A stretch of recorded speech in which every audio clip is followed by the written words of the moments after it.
gonna see my daddy coming home from helping a lamb to be born in the early dawn, the early dawn. I'm gonna see my mama and her snow-white hair sleeping in her reading chair, talking to God, talking to God.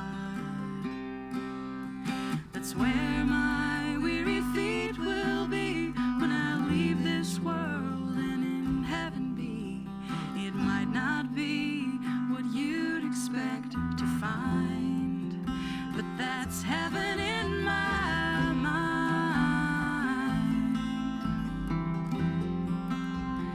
Heaven in my mind.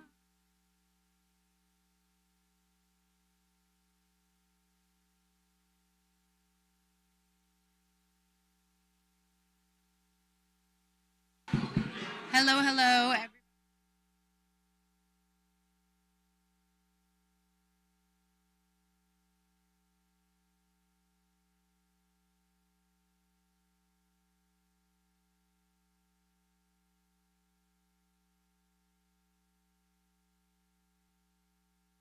Live on our live stream here in a minute. I do want to say after the readings, we have these readings from 7 to 8. Tonight, I know it's hard to think about food already, but we are going to have ice cream in the dining hall if you want another little sweet treat to get you through your first evening here. And then feel free, of course, for any socialization, especially commuters. You do not have to leave immediately when this is all done. So, is there any other announcements or questions before we get started? Okay. I guess you can go.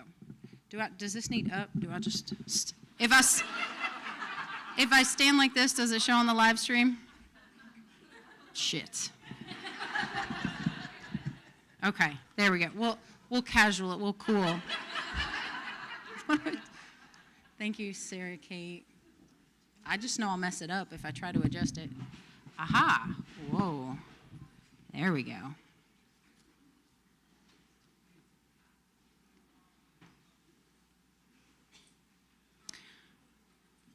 Welcome, everybody in Hindman and everybody watching online now or later to the Sunday night reading of our 49th Appalachian Writers Workshop here at the Hindman Settlement School in Knott County. This is one of the highlights of the day to sit and listen to some of the teachers that we're spending time with and learning from through our time together. So thank you. We're really excited this evening to have a reading of George Ella Lyon's work, and then a reading by Bernard Clay, and then music from Sarah Kate Morgan and Matthew Parsons. So I'll call up Meredith McCarroll to get us started.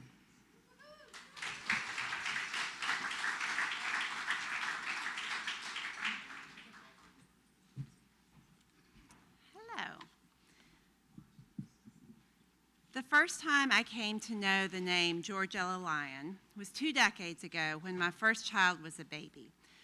Her children's book, which is called Which Side Are You On?, was one of his favorites. Later, when we moved to Maine, it was a tough transition. We felt like Maine didn't know what to make of us. His dad and I visited his school, and we read this book to his class. We sang the song, and then we led a discussion on labor and organizing. Our place in our new community seemed to shift just a little. In a time when I didn't know how to explain who I was or where I came from, George Ella helped. Years later, like so many of us, I encountered her phenomenal poem and teaching tool, Where I'm From. I assigned her words in classrooms from Boston to Knoxville, and again, George Ella helped us all understand who we are and where we come from. George Ella was born in Harlan, Kentucky, loved school, and found her way to Centre College, University of Arkansas, and then University of Indiana. She considers herself a poet first, though she has published across genres, 5 poetry collections, a novel and memoir for adults, and novels and poetry for young people, and many children's picture books. She served as Kentucky Poet Laureate and was recently inducted into the Kentucky Writers Hall of Fame.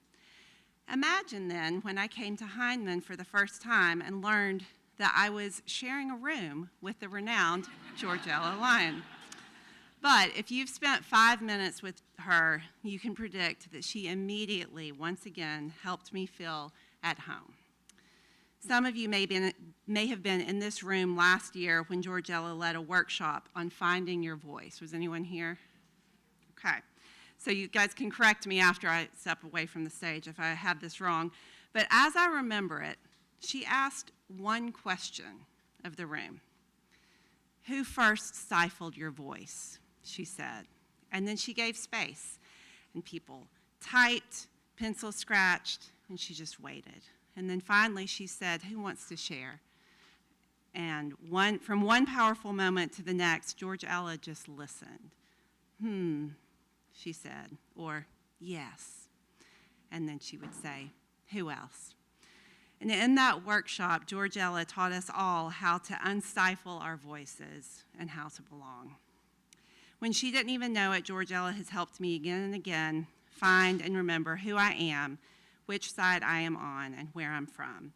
She's given me permission to claim my place. It's a gift that we get to hear her work tonight, to break bread with her, hopefully later this week, and to learn with her in this time together at Hindman. So because she is not with us, we will honor her by asking some faculty to read a favorite piece of hers. So okay, you want to come on up?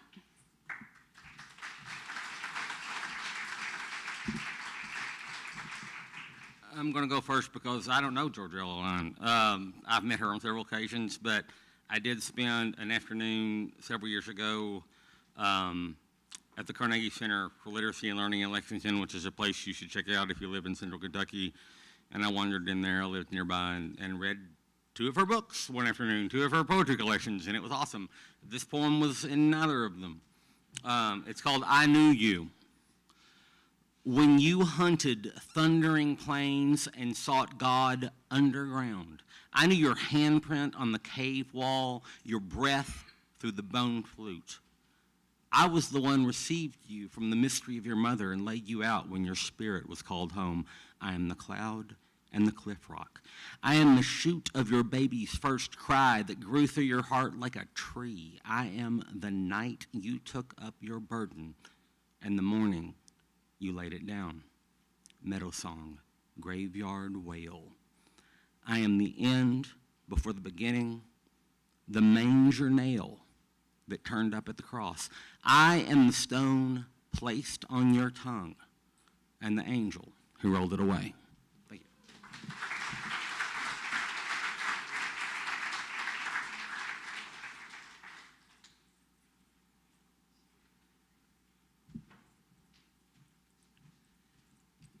This poem is called Growing Light. I write this poem out of darkness to you, who are also in darkness because our lives demand it. This poem is a hand on your shoulder, a bone touch to go with you through the hard birth of vision. In other words, love shapes this poem, is the fist that holds the chisel, muscle that drags marble and burns with the weight of believing a face lives in the stone, a breathing word in the body. I tell you, though, the darkness has been ours. Words will give our eyes opened in promise, a growing light.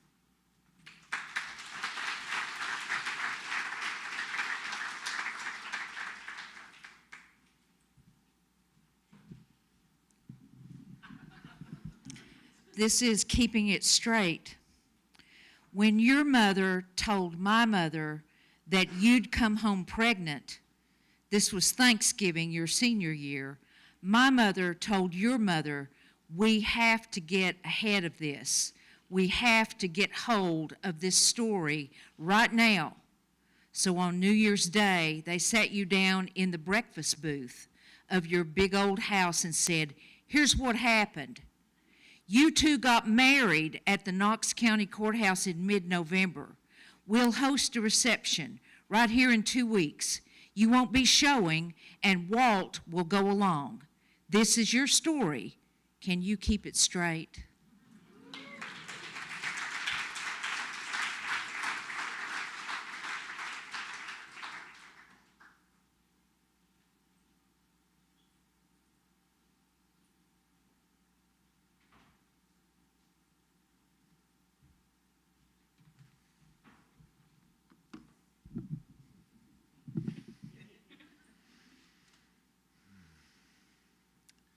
Summer 1963. Summer 1963 was a summer we flew Uncle Jim's Renault by flapping its black doors like wings before it caught fire on Needmore Road. It was the first summer of our grandmother's widowhood, which is why I was visiting these cousins, having come up to Dayton from the mountains with Granny B on the bus.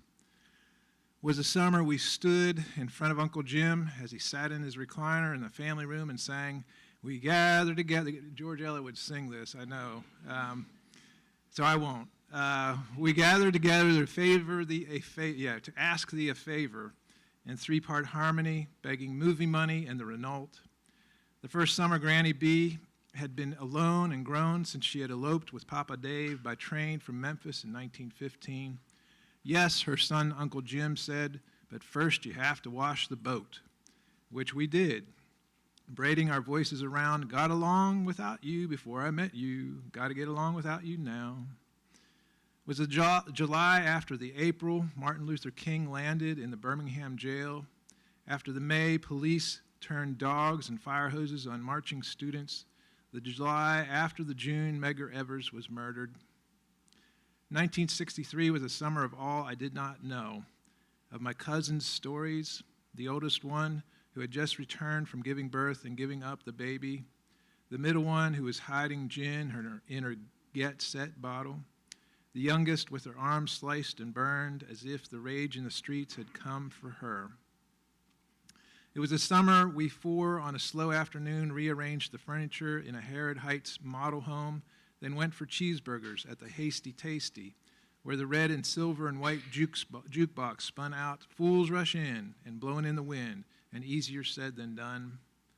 All of which we sang on the way home to Hemingway Road, names my youngest cousin liked to say for Ernest, who did himself in. It was a summer of all they didn't know about me, wrist slashing, poison drinking, the past October just after the Cuban Missile Crisis, and the summer of all I didn't know about myself, that 5-year-old trapped in a bunkhouse by a neighbor bigger than her brother, bigger than any boy she'd ever seen, pushing, shaming, splitting what happened from what would be believed.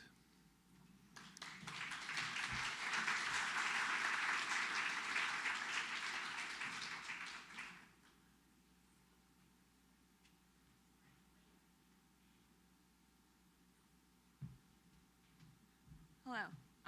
I really love poems about difficult women. So this is a short poem by George Ella about a difficult woman, and I love it. It is called "Yes!" exclamation point. And it's got a, I believe, like Jewish word in it that I'm very sorry, I'm gonna get it wrong. It says "Yes!" exclamation point. She had the nerve, the gall, the eggs, the guts, the chutzpah. Thank you. I'm from Alabama, don't. To say it. She said it. She will say it in front of God and furniture, neighbors and senior wardens. Her hair is bright, her eyes wide, and the purple sparkle of her toenails dazzles.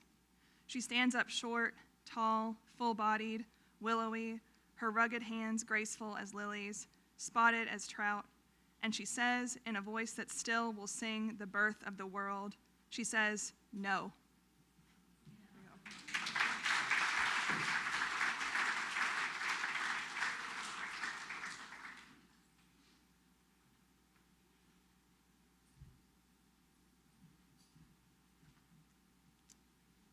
Well, the first time I was here at Heinemann was 15 years ago, and I was reading after George Ella Lyon and before Lee Smith. And I told George Ella beforehand, I said, this is a tough spot to be in. She says, you just be you.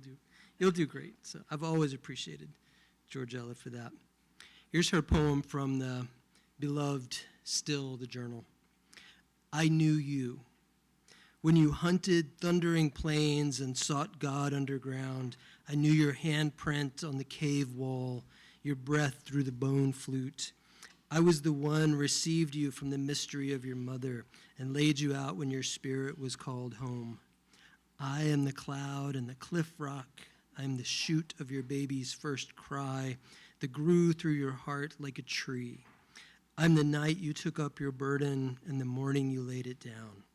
Morning song, graveyard wail, I am the end, before the beginning, the manger nail that turned up at the cross. I am the stone placed on your tongue and the angel who rolled it away.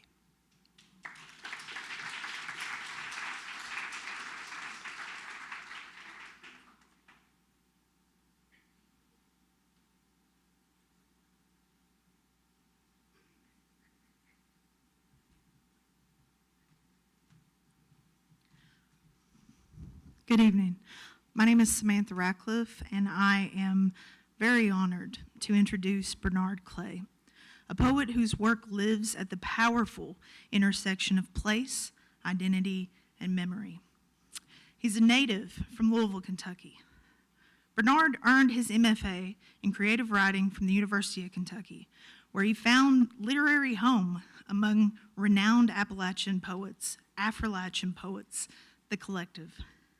In his acclaimed debut collection, English Lit, he transforms personal histories into a broader meditation on belonging, drawing on memory, Afro-surrealism, and a deep connection to Kentucky. Bernard's poems bring extraordinary lyricism to the realities of race and class while remaining grounded in family, community, and selfhood. His work challenges narrow ideas of Appalachia and the urban-rural divides, revealing a Kentucky shaped and enriched by the beauty and the resilience of Black artistry. Bernard has said that poetry is a way of carrying stories and making visible the people and the places too often overlooked. His work does that, exactly that, with grace, with honesty, an absolutely remarkable vision. Please join me in welcoming Bernard Clay.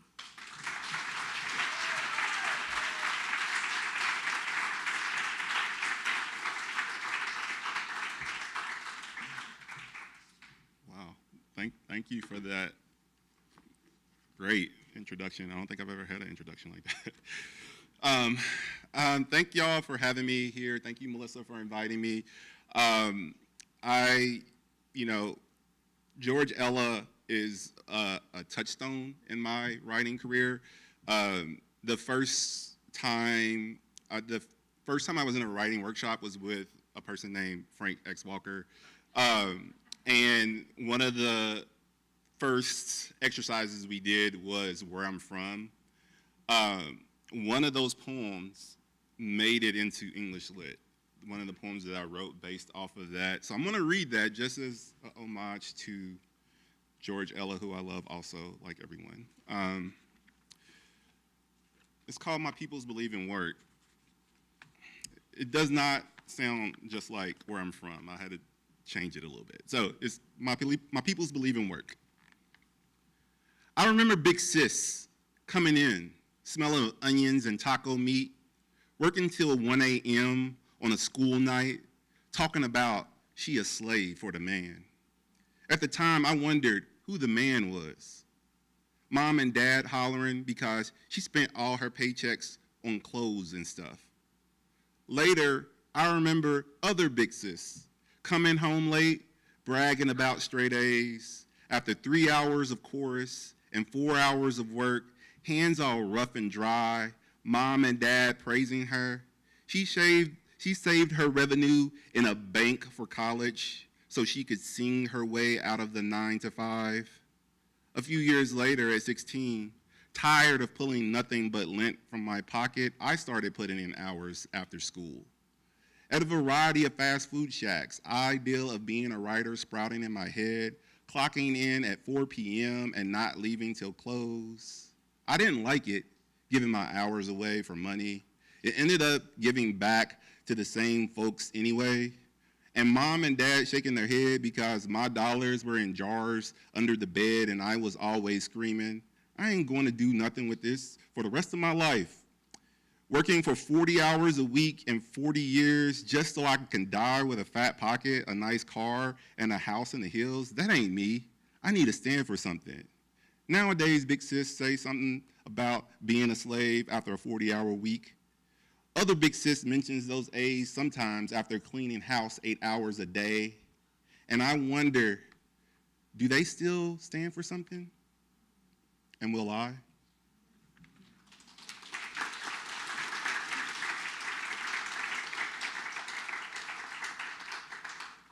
I'm going to read a couple more poems out of English Lit. I'm going to, of course, probably read English Lit. Okay, here we go. So on the flip side of that poem that I just read, I think Nyoka sort of planned this. All these poems are sort of in the same place. This is called Poet versus Corporate Me. I'm only going to read one half of it. It's a contrapunto, but it's sort of the answer to that question that is posed at the end of that other poem. He waits back there to ambush with silk slip knots, to starched collar shackles. He wants his body back. To homestead, cubicle farms, and bouncing ergonomic chairs, off of glass ceilings, punching clocks instead of air. Admiration for his pluck after all these years is the only reason I keep him around.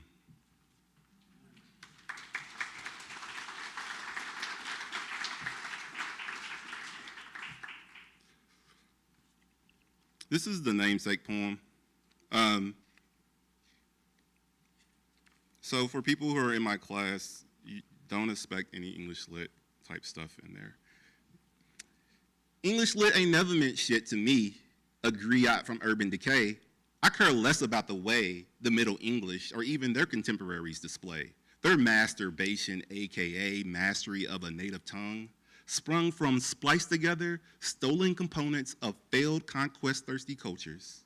Meanwhile, I carry a $80 leather-bound 50-pound edition that I don't even read, sitting in classrooms full of white girls who aspire to be teachers, or pontificating writers like the self-absorbed ones up front, jacking their egos for hours straight about imagined, intricate, insignificant details of forced literary regurgitation and their slightly different postmodern imitations. They talk about my limitations on papers and in my daily speech, yet I still continue to reach to the streets, representing, even though they be hinting with C minuses and D pluses, that my attempts at writing should cease and desist. But my claim to fame is not only as a writer, but also an arsonist. Because every time my pen and paper hit, I receive great joy at watching the Queen's English being lit.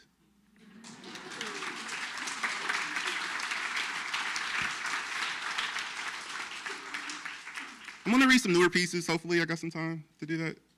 I think I got 10 minutes left. Sorry if I stop too early. Melissa, don't hurt me. A micro essay for ornamental grass. You call me fescue, Bermuda, or even Kentucky bluegrass, like I've been here all along. But like you, I'm just a feudal remnant, haphazardly broadcast across dispossessed lands.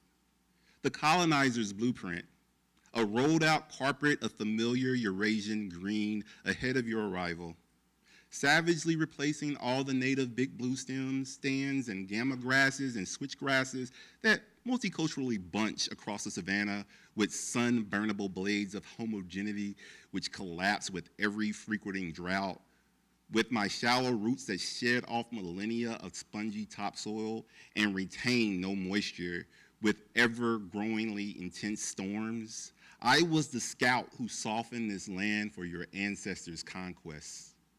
Maybe that's why Now you spend 3 to 6 hours a week worshiping me, listening to the putter of horse-powered, piston-popping, zero-turn sermons, suppressing any attempt of the natural and diverse to supplant me with your cultist ceremony of petrol-fertilizing baptisms and routine mass circumcisions at the front yard church of the perpetually pruned and pristine the perpetually pruned and pristine holy lawns of your fathers, unaware of your deification of me, or otherwise, you would call me something else.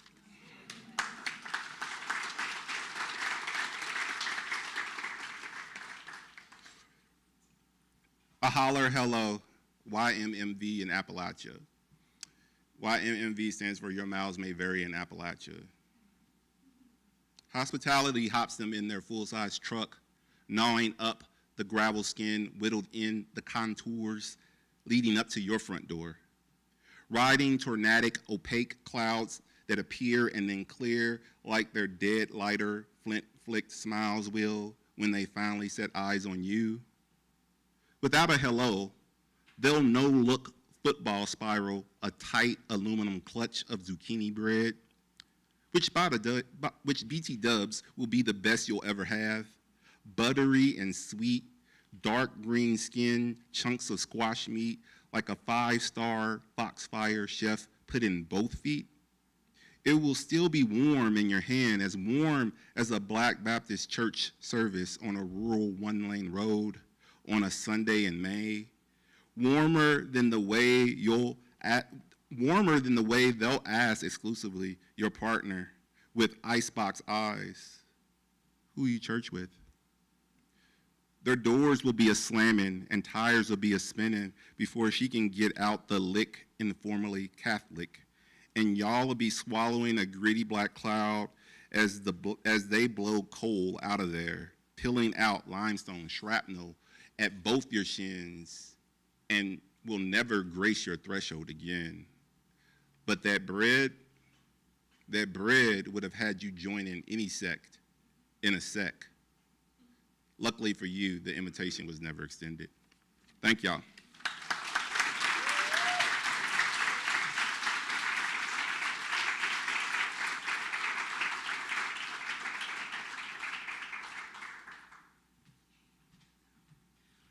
Good evening.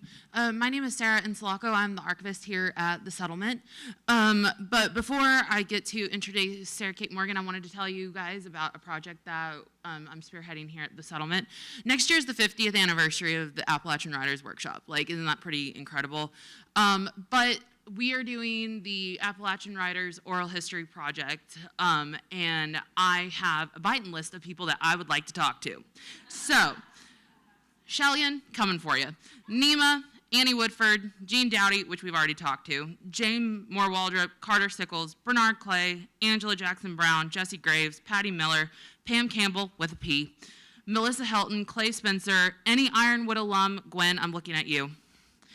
Faculty, current or previous, and anyone who has attended more than 5 times. The height of the Mike Mullins years are a bonus, so if anybody wants to come and talk to me about that, would love it. And anybody who has published a project that started here at Writers, that would be great. If you're interested, there are sign-up sheets in the front outside of the orchard shop. So thank you for that. All right, so I have the immense privilege of introducing Sarah Kate Morgan. So I remember the first time I saw Sarah Kate Morgan. We were both 18 years old, and we were just about to graduate from high school. She had just returned from Winfield, Kansas, where she had taken first place at the National Mountain Dulcimer Championship. Back home in East Tennessee, our local news station aired a segment about this young woman from Sharps Chapel. She that had just become a national champion on an instrument that many people outside of Appalachia had never heard of. I remember sitting there watching the television as she played. Even then, there was something captivating about her. Not just her talent, but there was a confidence, a joy, and a sense of purpose that seemed to radiate from her. I sat there thinking, she seems like a cool gal. Never once did I think that our paths would cross. At the time, we were simply 2 young women growing up in East Tennessee. Raised less than 45 minutes apart, our lives existed in separate worlds. We had different upbringings, experiences, and vastly different journeys ahead of us. Little did I know that 11 years later, our paths would meet of all places in the world at Heinemann Settlement School, a place built on the belief that community matters, education changes lives, and Appalachian culture is something worth preserving and celebrating. As I got to know Sarah Kate, I quickly realized that the person I saw on television all those years ago was exactly who she appeared to be, and somehow even more impressive. Sarah Kate was raised in Sharps Chapel, Tennessee, where her story began with a dulcimer handcrafted by her grandfather. What started as a childhood curiosity soon grew into a lifelong calling. While most children were still discovering their interests, Sarah Kate had already formed a deep connection to an instrument and a musical tradition that would shape the course of her life. From an early age, she approached her craft with remarkable discipline, quiet dedication, and insatiable curiosity. Woven through it all was a profound respect of those who came before her and an enduring love for the traditions that shape both her family and the mountains she calls home. Over the years, Sarah Kate developed her style entirely her own. She honored the mountain dulcimer masters who paved the way while exploring new possibilities for the instrument. She became not only a performer, but a steward of tradition, proving that honoring the past and embracing innovation are not opposing ideas. Today, she is widely recognized as one of the foremost mountain dulcimer players in the country. She earned degrees in traditional music, Appalachian studies, and arts administration from Morehead State University. She has traveled, performed, and taught Appalachian music with audiences worldwide. Over the years, her accomplishments have continued to grow in remarkable ways. She has played alongside countless musicians, from working with artists like Tyler Childers, an experience that ultimately earned her her first Grammy nomination, to investing her time and talent in the next generations of musicians through the Pick and Bow program here at Heinemann Settlement School.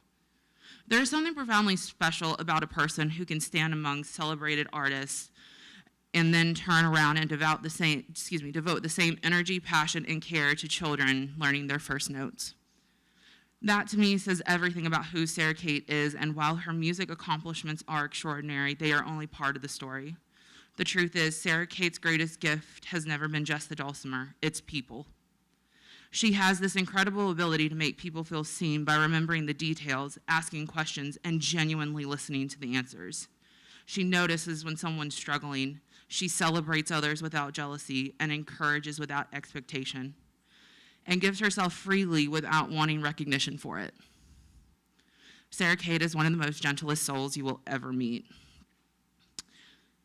And I know, despite being one of the busiest individuals you will ever meet, she somehow always finds time for others. She shows up for her students, family, friends, community, and even complete strangers. There's a steadiness into her friendship that feels increasingly rare in this world, the kind of friendship that remains through difficult seasons and joyful ones alike. The kind that just doesn't disappear when life becomes inconvenient. I've watched her stand beside community members during difficult moments. I have seen her use music not simply as entertainment, but as a bridge that brings people together. And perhaps that's why she is so effective in preserving Appalachian traditions. She understands something essential. Traditions are not preserved because they are old. They are preserved because they connect us. Sarah Kate understands that culture is not something that belongs in a museum. It belongs in living rooms, classrooms, festivals, and in the hands of people who will carry it forward. Whether she is teaching a child their first tune, calling a square dance, performing on stage, or simply sharing stories with friends, she embodies the very best of what Appalachia has to offer. She reminds us that tradition and innovation can coexist, that kindness, community, art, and above all, people matter. Looking back now, it feels surreal that the world champion dulcimer player I saw on television all those years ago would become someone I trust deeply, admire immensely, and love wholeheartedly.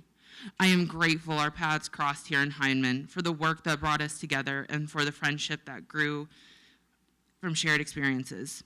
It is an immense privilege to know Sarah Kate, not only as an accomplished musician, educator, and advocate, but as a person whose kindness, generosity, loyal, and compassion leave a lasting imprint on every fortunate soul that gets to know her. Some people impress you with what they achieve, others leave an imprint because of who they are. Sarah Kate Morgan has done the impossible task of accomplishing both. It is my immense honor, privilege, and joy to introduce you to not just a remarkable musician, educator, and tradition bearer, but my very good friend, Sarah Kate Morgan. Thank you.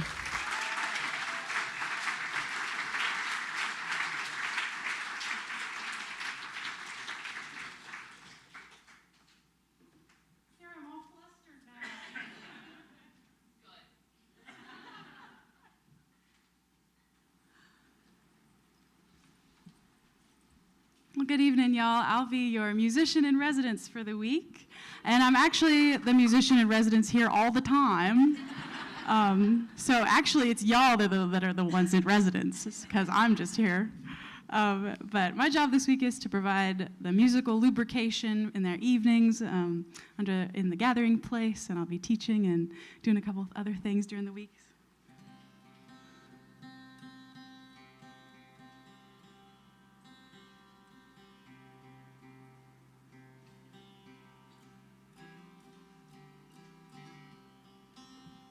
I grew up in Sharps Chapel, Tennessee, and Jesse Graves and I just discovered that my father was his 4-H extension agent. Gave him chickens to raise. And this is a song I wrote about home. I grew up playing and singing in church, like every good Southern girl does. And this is a song I wrote about being raised on a sheep farm, and this is called Heaven in My Mind.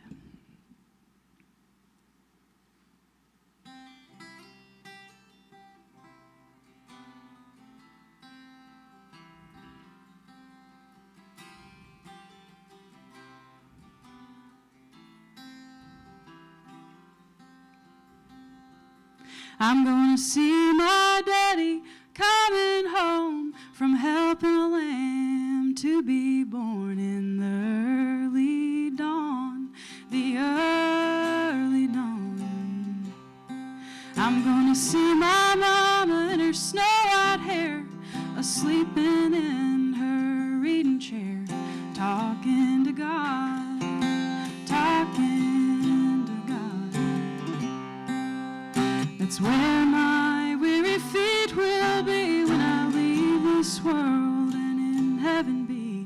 That might not be what you'd expect to find, but that's heaven in my mind.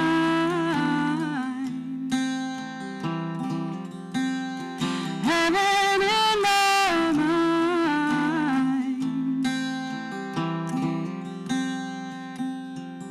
I'm gonna see my friends and neighbors there, passing the time in folding chairs under the shade, under the shade.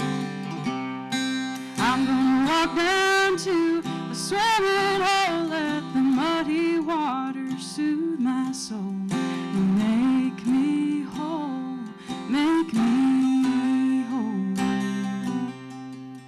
That's where my weary feet will be when I leave this world and in heaven be. That might not be what you'd expect to find, but that's heaven in my mind.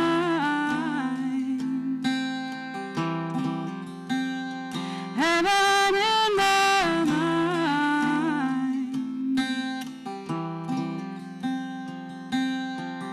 I'm gonna see the ones the world forgot and pushed aside without a thought, without a name, without a name.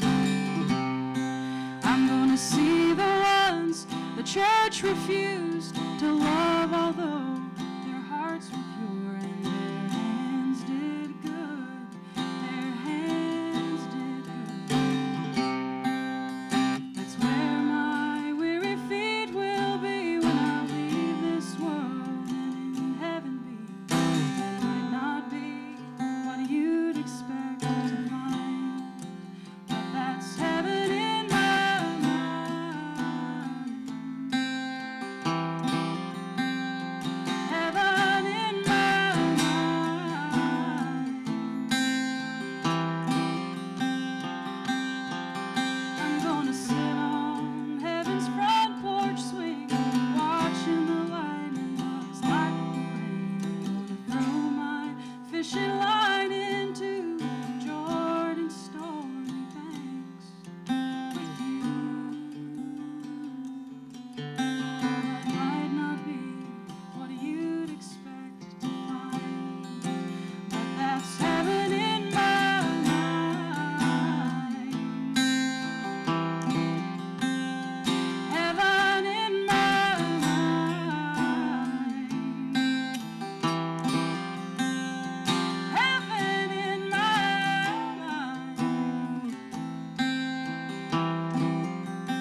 on, what is today? Monday? No, Sunday. On Tuesday, I'm going to be teaching an afternoon session, an introduction to the mountain dulcimer.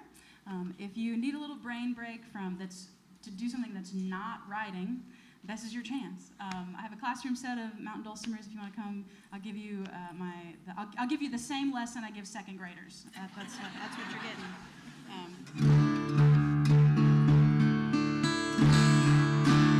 want to brag about this guitar. I just built this guitar over at Troublesome Creek Instrument Company, which is the country's only nonprofit luthiery, and they employ folks throughout and getting out of recovery programs in here in Appalachia. Really special place. If you need to buy a guitar, go buy one from them. I need your help with this one. This one I wrote. I realized as I was writing down the words, this is the most patriotic song I've ever written. And I invite you to sing along with me. Your part goes like this. Come and take a walk with me. You try it. Oh, come and take a walk with me. Oh, come and take a walk with me. That will become obvious. Oh, come and take a walk with me through this green and growing land. Walk with me through hollers and the cities and the sand. And walk with me through mountains and the valleys and the plains. Won't you walk with me through sun and through the rain? From Colorado's mountains down to Appalachia too. Square dancing in Virginia, we are old and we are new. And lemon trees grow heavy in the California sun. Oh, look at all we've already done. But we are only great as the poorest of the poor, and we are only free as our overcrowded prison doors are. We're better off together. Come and join the angel band. We're taller when we stand hand in hand. And when the wind it blows and the ice it chills the bone, remember in the darkness you and I are not alone. We have the ones beside us and the one who's gone before. Oh, just what are you waiting for? The first step is just out your door. Here it is. Oh, come and take a walk with me. Oh, come and take a walk with me. Oh, come and take a walk with me. Oh, come and take a walk with me. Come and take a walk with me through this green and growing land. Walk with me through hollers and the cities and the sand. You will find that we are different. You will find we are the same. And we all feel the sun, and we all feel the rain. Oh, come and take a walk with me. Oh, come and take a walk with me. Oh, come and take a walk with me.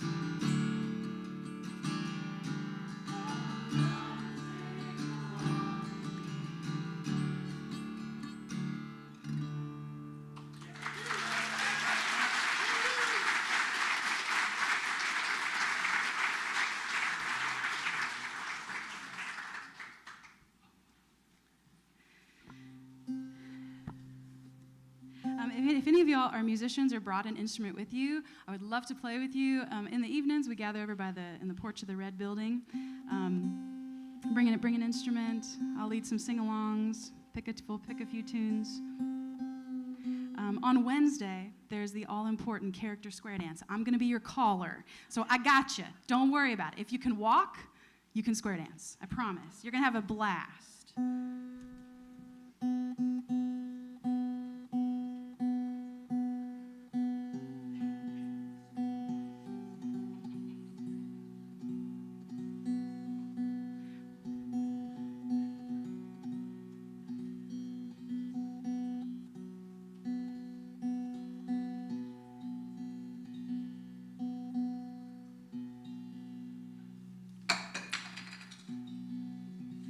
When Mandy requests a song, Mandy gets that song. This is a ballad from the singing of Donna Ray Norton, who's a Madison County, North Carolina ballad singer. And something I like to do in my writing practice is add to the flow of traditional music. And I end up writing a lot of songs that sound traditional or add lyrics to traditional music. This is one of those. This is called Single Girl.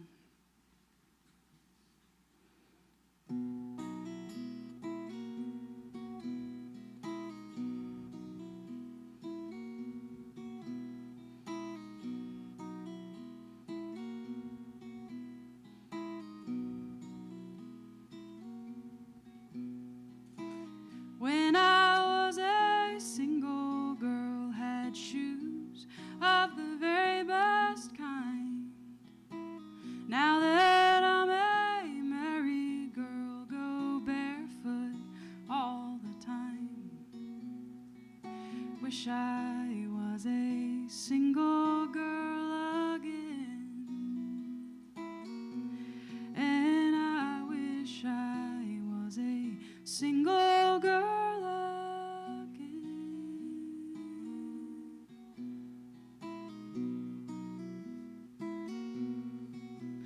Now when I was a single girl, had clothes of the very best kind.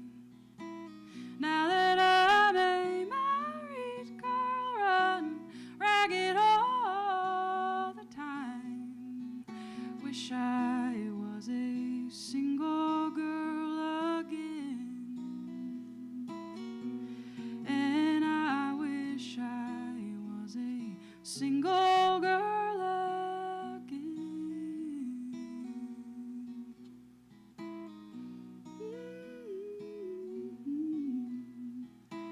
When your fella comes a-courtin' and takes you on his knee, keep your eye upon the sparrow that flits from tree to tree. Wish I was a single girl again, and I wish I was a single girl again. Got the dishes and clothes to wash, the spring to go to. Girl, when you get married, Lord, you got it all to do. Wish I was a single girl again, and I wish I was a single girl again.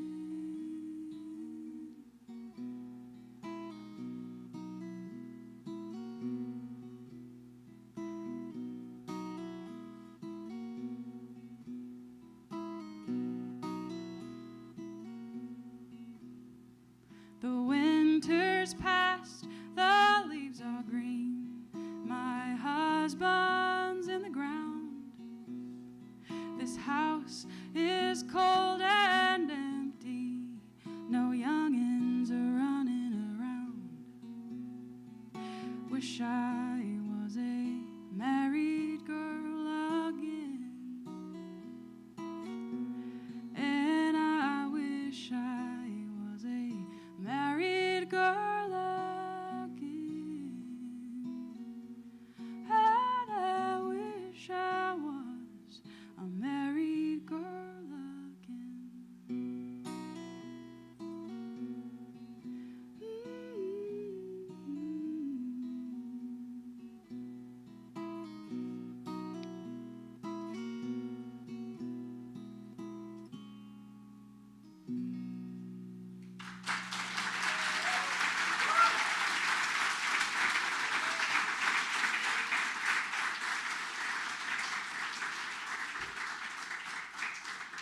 Thank y'all. I'm going to invite my dear friend I've known for over 10 years at this point, Matthew Sidney Parsons.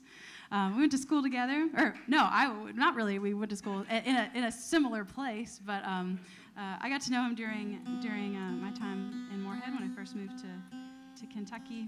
He's one of my favorite songwriters and the best editor that you will ever know. Bring him something, and he'll make it better.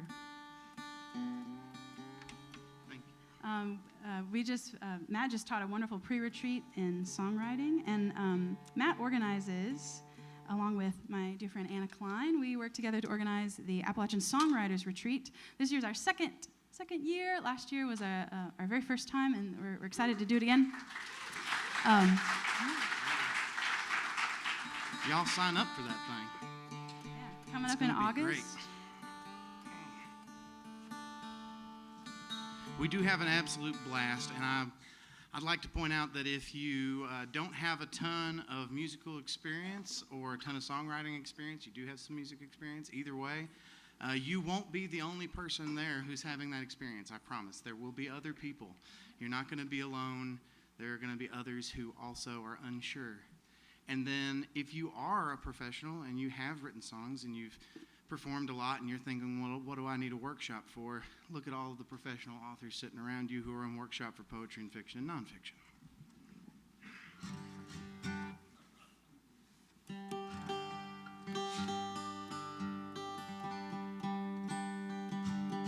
I appreciate your willingness to always conform to my tuning. She's got fewer strings than I do. It is easier. I came here just a short while ago and did a songwriters round, and someone who had been at the songwriting workshop last year came up to me and said, when we were at the songwriters workshop, she had looked up some of my material online, had found something I had done on YouTube, and said, I've just listened to these videos a bunch of times, and this song, Weightless Man, is my absolute favorite song that you do, and I'm a huge fan. Will you please do it? And I was like, oh, I didn't know people liked that song. I was like, I mean, you know, folks are complimentary enough when you write something new. But anyway, so Sarah Kate inspired this song. We were talking about songwriting, as we often do. I'm going to move this a little bit closer to me. And I was kind of dry on ideas, and I was like, well, just throw an idea at me. Maybe I can do something with it. And she had said something about a professor at a local university that had gone through some hard stuff, had a little bit of a break with reality, probably had to do with the recognition of cosmic inevitability of death and how small we are in the universe, et cetera, et cetera. I won't bore you with all the details, but it gets to all of us eventually. And he had a particular area of interest in astrophysics. And I thought that was interesting. I wrote this song about it. It's called The Weightless Man. You ready? 1, 2, 3.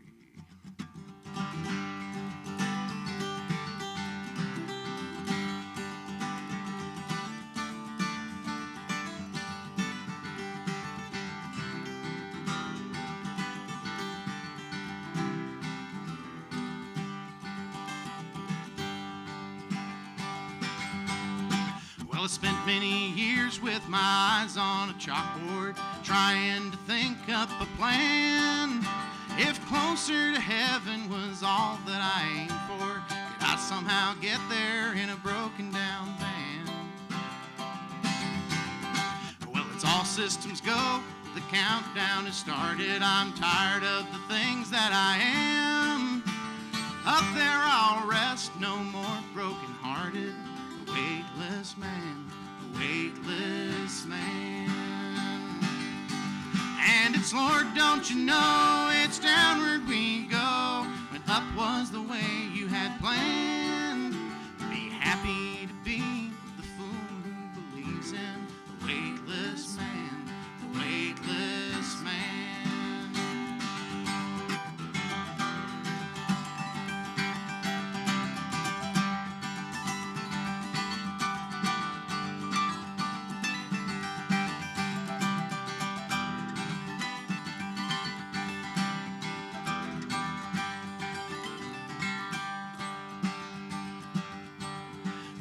When I was young with my heart made of leather, I lived on the radio band.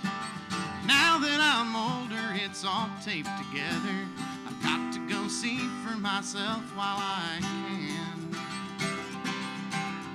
Well, it ain't like they say it's some Milky Way, but the stars from up close ain't so grand. It's just a couple cold rocks in an endless old midnight. It's worth about as much as a shovel of sand. And it's, Lord, don't you know, it's downward we go when death finally makes its demand. Be thankful to be the fool who believes in the weightless man, the weightless man.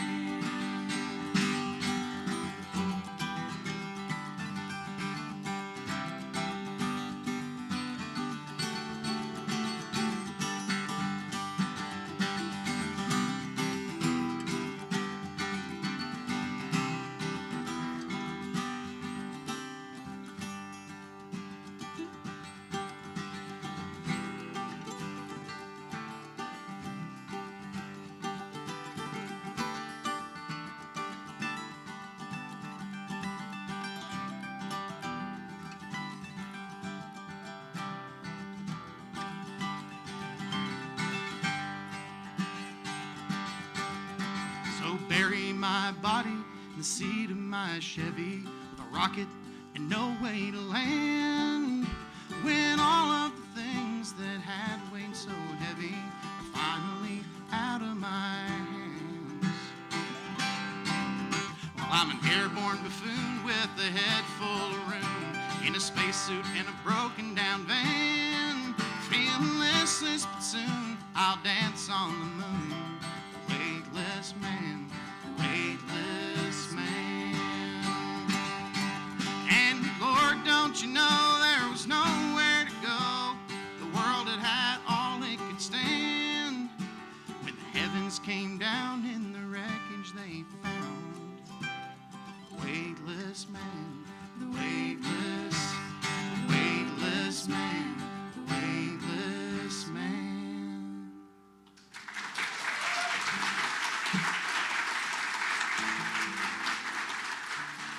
Thank you. Thank y'all so much. Oh, I love to play music with Sarah Kate. I've said for many years, and this is a little bit of geeking out for the musicians in the room, that, and maybe I'm bragging on myself too much by saying this, that I think Sarah Kate and I have the same right hand. Our right hands, you pay attention while we're playing, our right hands move just the same. There's a video of us picking a tune on Facebook somewhere floating around, and I like to watch that, and I will just zoom in and just watch our hands. I was like, I don't know whose hand is whose. If one of them wasn't turned this way, I wouldn't be able to tell. I've really enjoyed a lot of great musical collaborations, and one of those collaborations is with a good friend of mine who I talk about a lot, and folks here have met him or heard of him. His name is Logan Cooper. Anyone who's a fan of Logan, give Logan a hand. Yeah, that's what I'm saying. Yeah. He's a popular dude. If you haven't met him, you're missing out. And Logan has a special way of seeing the world and bringing that peace to other people, and it's a wonderful thing, and he's truly too good for this world. And I wrote this song inspired by his experience, and hopefully it's as celebratory as I intend for it to be.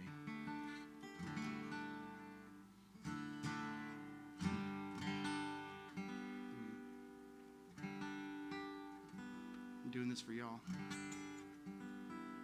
See what I mean? Wouldn't that have been terrible? Catastrophic slight decibel separation from in tune. Okay.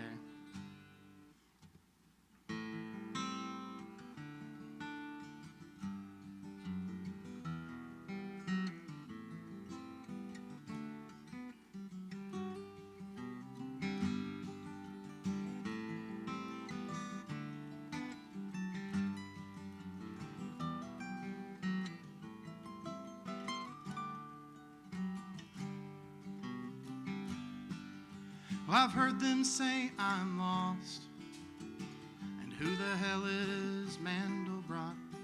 And And just who the hell is he to me?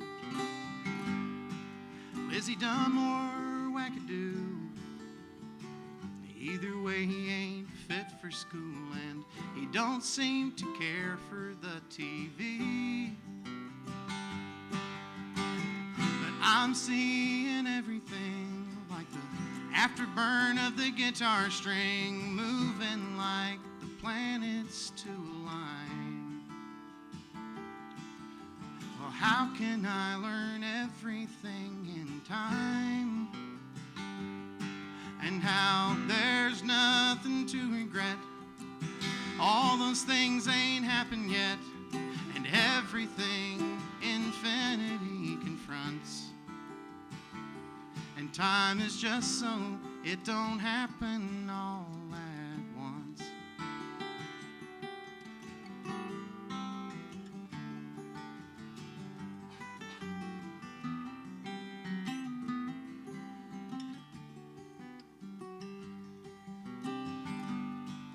Well, I wish that I could do some of the things that regular people do, like be there when you need me the most. Oh, but it's gone from bad to worse, and I've spent too long looking at the universe, and now I can't see things up close. But I'm seeing everything like we're all living on a butter bean in a sea of many others, all the same. So why should I remember people's names? In the fractal underground, there's stars that look like sounds, and everything infinity confronts. And time is just so it don't happen all at once.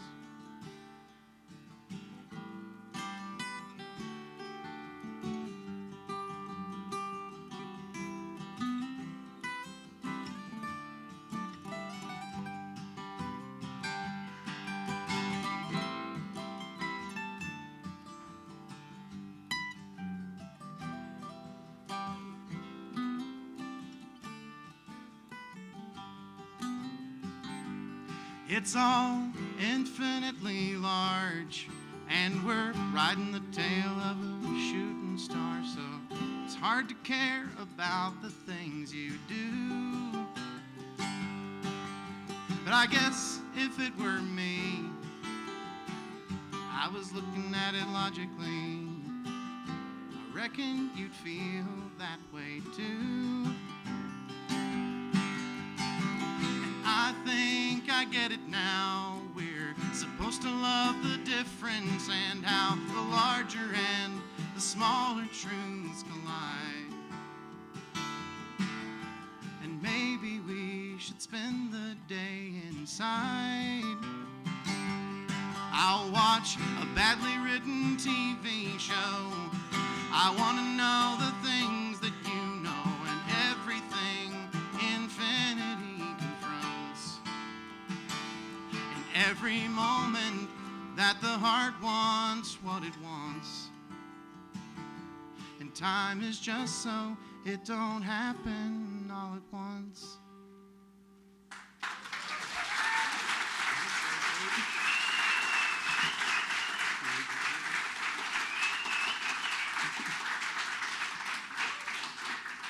Hey, y'all, we'll do one more quick one, and then we'll be, y'all go, you got porch sitting to do. There's porches that need to be sat on. They do need to be sat. What else is there to do? Who's going to watch them porches if y'all don't?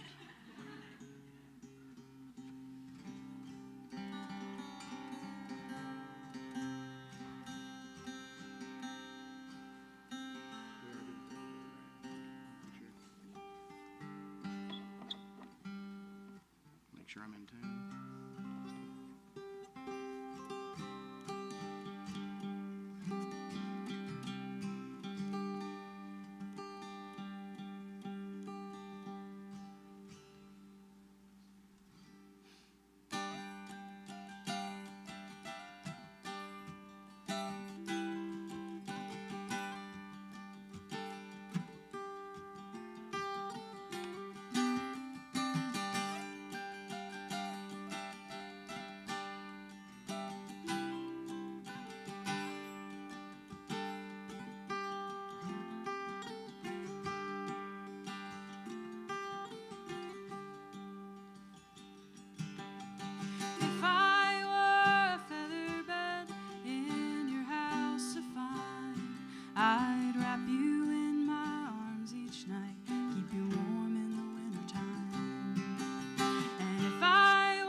I'd run right up and kiss your mouth, kiss you twice again.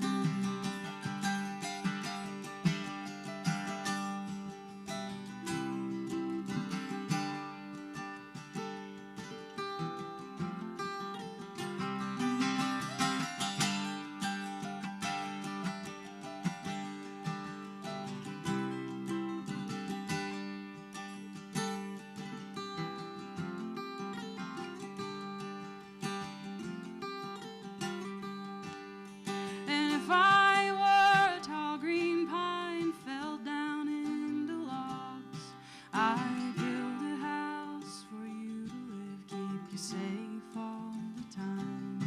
And if I were a writing pen, I'd dip down in my well, I'd write a tale for you to hear and just for me to tell.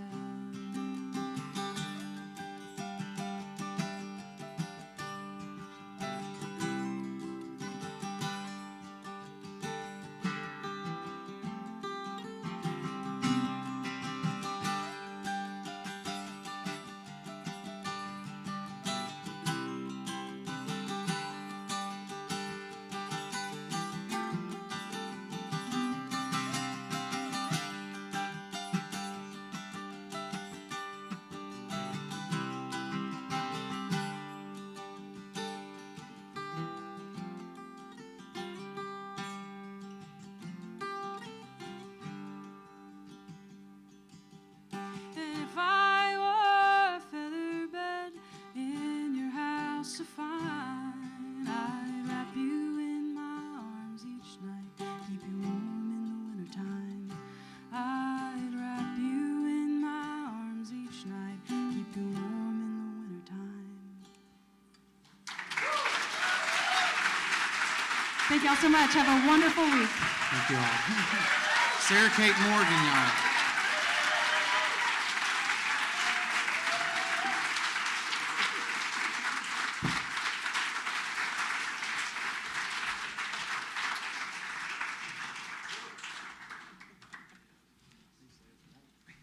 All right, if you didn't make it to church this morning because you were on your way here, you check it off. You went to church this evening. Another round of applause for all of our readers and performers.